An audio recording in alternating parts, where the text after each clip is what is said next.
Hey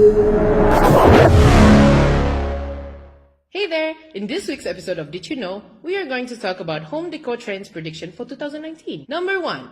Maximalism concept. It's back, baby. Even though the renovation world has been dominated by minimalism, maximalism is starting to get more attention.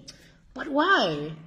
This is why. Maximalism allows you to infuse your personal taste into your personal space.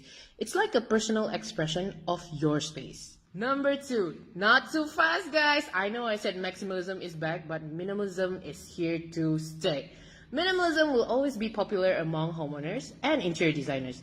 Even though some say that this concept is very basic, it still looks really good. Number 3. The holy trinity of home decor.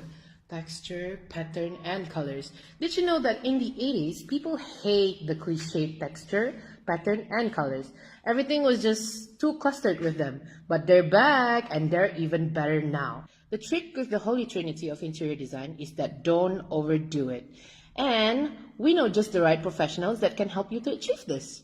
Unity ID. They provide bespoke interior design services and solutions for various projects. And their key elements to achieve this is craftsmanship, reliability, teamwork, commitment, and pride.